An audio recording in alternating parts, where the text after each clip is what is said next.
joined once again by Alex Gilpin, who's going to be taking on JR Coughran at Dana White's Tuesday Night Contender Series on August 7th, which is going to be live on UFC Fight Pass. Alex, what's going on, man? How you doing?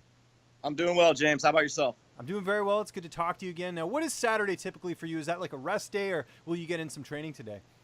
Gonna do this interview with you and head to sparring. So good stuff. Well, I appreciate you having me part of your pre-sparring ritual there. That's awesome. But let's quickly talk about your last fight, man. Another impressive win. You got that third round submission back at ACB 87. You must have been pretty happy with your performance, especially getting another finish. Yeah, I wasn't too happy with that Kimura he had right seconds before I submitted him. But yeah, that's what I get for rushing him out and not getting a side control knee on belly. So, but yeah, overall I was all right with my performance. I went and worked on some things that during the fight that I wasn't too happy about. I'm kind of like that every single fight, though. But yeah, there were some things I did very well. But that's great. Well, that sounds good. Did you feel like an opportunity like this was coming after your last fight? I mean, we talked about your record last time. Obviously, you were going to get opportunities like this, but were you expecting this? Not that soon after my fight. But I knew I was right there. I was staying in shape in case either this or a short notice opportunity came up with UFC. Because, I was thinking about maybe doing another fight with ACB later in October. But thankfully, I only had a one-fight contract. And so this came up, and I'm looking to take full advantage of it. So, when did you find out about this fight? Because I kind of just noticed this matchup just popped up out of the middle of nowhere. How long had you known about this? Maybe about 3 weeks now. Okay, nice. I don't know the exact date, but no, fair enough. We don't have to get into the specific, like the exact time or anything like that, man. I got you though.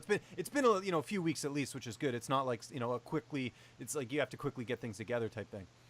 Yeah, it was the kind of thing like I knew about it for a little bit before I released it publicly, and I wasn't even too sure I was allowed to, so I wanted to check my manager. But there was like an article online, and I think somebody else had posted about it, and I was just like, all right, well, I'll fill them in now that it's out there.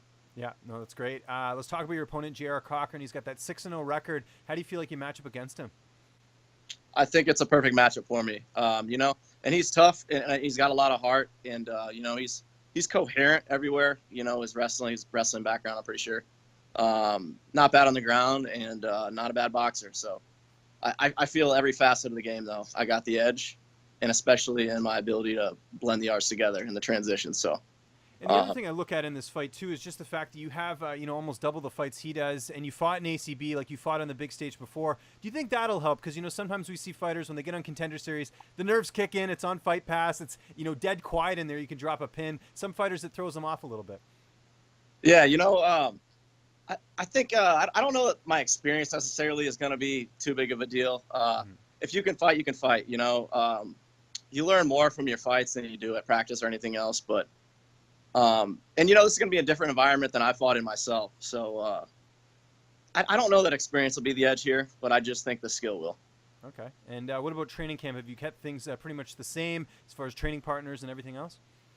Yeah, but you know what? I was just in Colorado this past week. It's kind of funny. I don't get to see my family too much, so we kind of planned out what was supposed to be a vacation like a long time ago. Then I found out about this fight, and, it turned into more from a vacation to more just a getaway, and made sure I still got my training in. But, saw some good sites out there in Colorado, and got some good work in at Genesis just outside of Denver. Nice. Okay, so Brandon Gertz, Justin Gaethje, all those guys. Yep, all those guys. I connected with a former opponent of mine, Nick Compton. It was kind enough to invite me in, and they had a great coach and great training partners. So I got in some good work there too. So. And that's Trevor Whitman over there, right? No, I think coach's name is Jacob Ramos. Oh, Jacob Ramos. Okay, gotcha. I'm not sure if Trevor Whitman is there as well, because the days I was there he wasn't. But it seems that Jacob's that head coach there. So.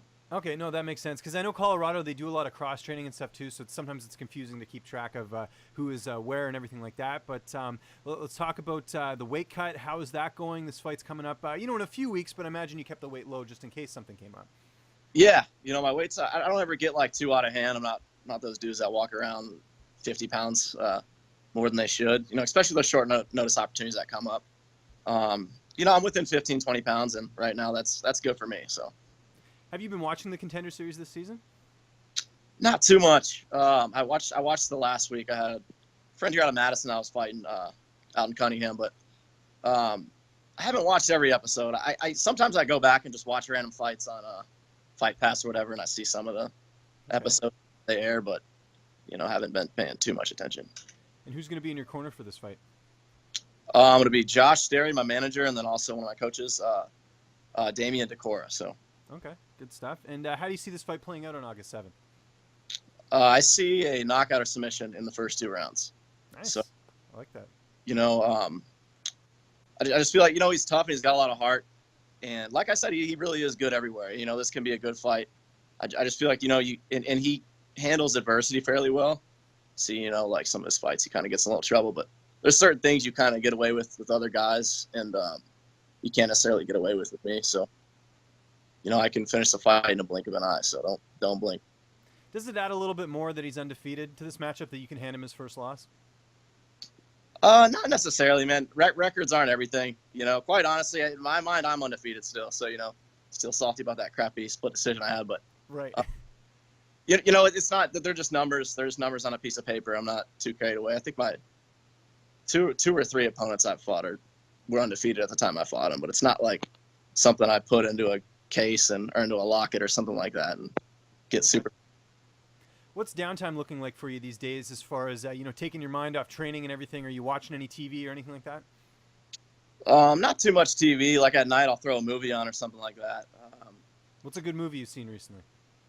One I watched last night was The Great Outdoors. That was excellent! What a great movie that is, and that you go for the classics. Yeah, John Candy too. He's from Canada, right? Yeah, he is. He's he was a lot of good movies that he was in. Planes, Trains, and Automobiles, Uncle Buck. I mean, the list goes on. We're talking about classic movies right here. For you kids out there, if you're watching that, you got to go back and watch the classics. So yeah, and it was good too. I've seen the movie a few times, but never watched the whole thing all the way through. But yeah, it's great. That's good. It still holds up. Oh yeah. Okay. I like older movies, man. So do I. You know what's funny? Like when I was a kid, there's movies that you couldn't see or whatever. Like you couldn't catch all the movies. So I find now as I'm older, I'll go back and watch them just because there's movies that like maybe I wanted to see when I was younger, but I couldn't go, whether I was too young or whatever. Like now I find myself really going back because it's so easy to watch stuff now with all the platforms they have out there. Yeah, when you watch something when you're younger, it's funny. You just don't like. It gets so much funnier when you understand everything that's happening and you get all the jokes, and exactly. Yeah. No, that's a great point. Everyone's got to watch this fight coming up here August 7th. It's going to be live on UFC Fight Pass. It is Dana White's Tuesday Night Contender Series. Alex, it was great getting a chance to catch up with you again, man. Just remind people where they can find you on social media, and if you have any sponsors or shout-outs, the floor is yours. Yeah, so thanks. Social media, Facebook, just Alex Gilpin. Then Instagram, Twitter, Alex Gilpin MMA. Got to get more active with it, I know. But and then as far as sponsors go, I want to thank Duluth Coating Solutions. Aaron came to my last 2 international fights, and he's been a big supporter of mine. I want to thank SUPS, Carbon World Health, Harley Davidson and Madison. The Joint Chiropractor has been a help since my last camp. Want to also shout out, my gym, Chesapeake Gym, all the training partners, and my coaches that are getting me ready. Can't thank them enough. And my manager too, Josh Sterry, for putting this fight together for me, and getting in contact with Sean Shelby and whatnot. So yeah, man, that's about it. That's all I got for you. Perfect. What's up, fight fans? If you like this video, be sure to subscribe to see even more interviews with your favorite UFC and Bellator fighters. We've also got coverage at events, including post-fight press conferences and media scrums. And if you like this video, check out the video to my right. It's worth your time.